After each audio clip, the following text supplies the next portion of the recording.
Salut les filles, c'est Cathy et aujourd'hui on se retrouve pour un home tour. Pour celles qui ont suivi, j'ai acheté l'année dernière une maison où il y avait juste tout à refaire. Comme vous pouvez le voir sur les photos, c'était assez vétuste et donc du coup avec le chéri on a entrepris 9 mois de travaux. Et donc là en vidéo je vais vous montrer un peu le résultat final avec les avant-après. J'espère vraiment en tout cas que cette vidéo vous plaira. En tout cas moi je prends un réel plaisir de partager tout ça avec vous. Et si vous voulez en savoir encore un peu plus, j'ai fait un article sur le blog, je vous mets le lien juste en dessous de la vidéo.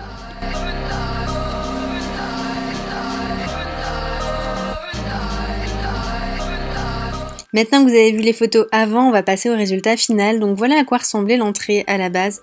Et voilà à quoi ça ressemble maintenant. Alors c'est un choix qu'on a longuement hésité. J'hésitais vraiment à mettre soit le salon de ce côté-là ou la cuisine. Et on a décidé la cuisine et c'est un choix vraiment que je regrette absolument pas. La pièce peut paraître plus étroite, c'est tout simplement parce qu'on a rajouté un couloir pour permettre de séparer l'entrée de la cuisine et pas rentrer directement dans une cuisine. Pour celles que ça intéresse, on me le demande souvent, le carrelage vient de chez Leroy Merlin, il y a 3 coloris différents et la cuisine de chez Ikea. D'ailleurs je regrette absolument pas d'avoir choisi celle-ci, elle est vraiment ultra fonctionnelle. D'ailleurs c'est à vous de la confectionner de A à Z et c'est vraiment ce qui m'a plu. Pour la faïence, on a choisi du carrelage métro mat. Je vous mets toutes les adresses sur le blog comme je vous ai dit dans l'article que je vous mettrai sous la vidéo.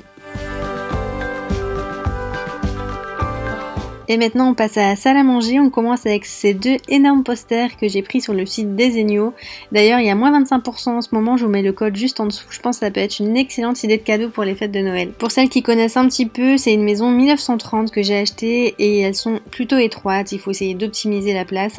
Donc c'est ce qu'on a fait par exemple, comme on n'a pas de garage, on a créé en fait notre espace garage-buanderie sous l'escalier, donc là c'est comme c'était avant et voilà ce qu'on a fait après, on a mis 2 sortes de portes invisibles, poussoirs, où j'ai rangé dedans ma machine à laver, tout ce qui est produits ménagers. Et dans la petite porte à droite, là c'est plus mon espace garage où je range les pots de peinture, les outils et tout ce qu'on n'a pas envie de voir. Ensuite, toujours dans le but d'optimiser la place, on a utilisé la contre-marche pour créer un espace chaussures.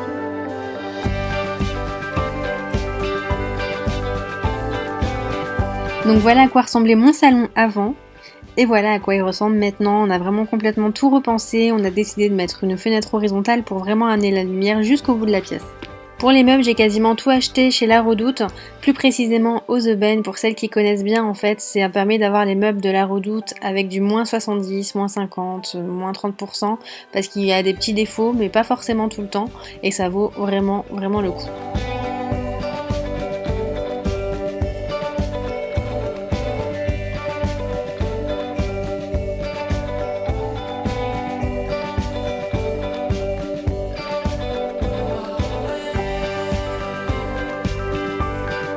Et maintenant on passe au premier étage où se situe ma chambre, donc voilà à quoi elle ressemblait. Et voilà à quoi elle ressemble maintenant. Heureusement j'ai changé la tapisserie, et le reste aussi d'ailleurs. Pour les murs j'ai mis un vert très pâle, et dessus j'ai mis des cadres avec des contours blancs pour vraiment faire ressortir la couleur, parce qu'on pourrait croire que c'est un mur blanc. Et les affiches c'est également des affiches Desenio. Et en face du lit, on a le dressing qu'on a divisé en 2, donc il y a ma partie et celle du chéri.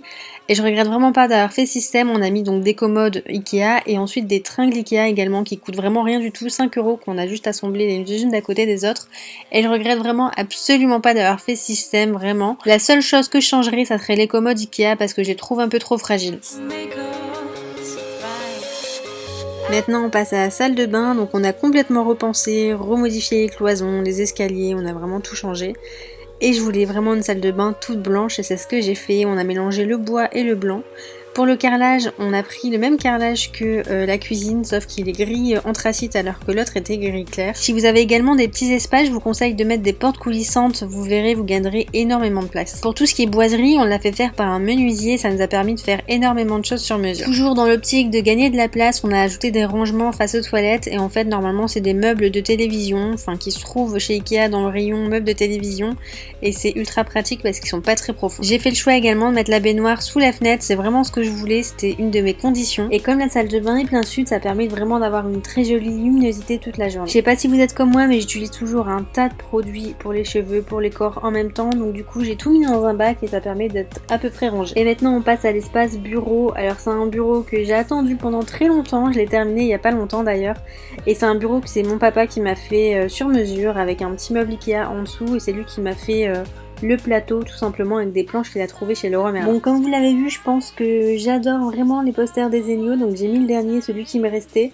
Comme vous avez vu, en fait on le reçoit dans un tube, donc c'est vraiment pratique, ça s'abîme pas. Et d'ailleurs je vais le garder pour pouvoir stocker mes autres posters quand je les mets pas forcément. Et comme je vous l'ai dit, en ce moment il y a moins 25%, donc je vous ai mis les infos sous la vidéo. Et de base les affiches sont vraiment pas chères, donc ça vaut vraiment le coup. Ensuite j'ai pris le temps d'enfin accrocher un accessoire déco que j'avais acheté chez Urban Outfitters à Londres. À la base c'est quelque chose pour accrocher des bijoux, mais moi je voulais juste m'en servir en déco.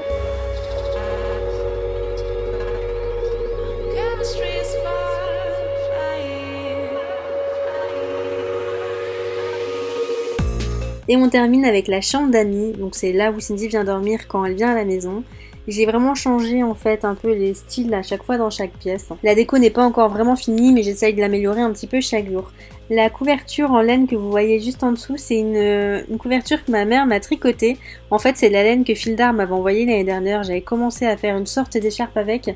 Et je pense que je l'aurais jamais fini, donc du coup je lui ai tout passé, elle m'a fait une jolie couverture. Et voilà, le home tour est déjà terminé, j'espère vraiment qu'il vous aura plu.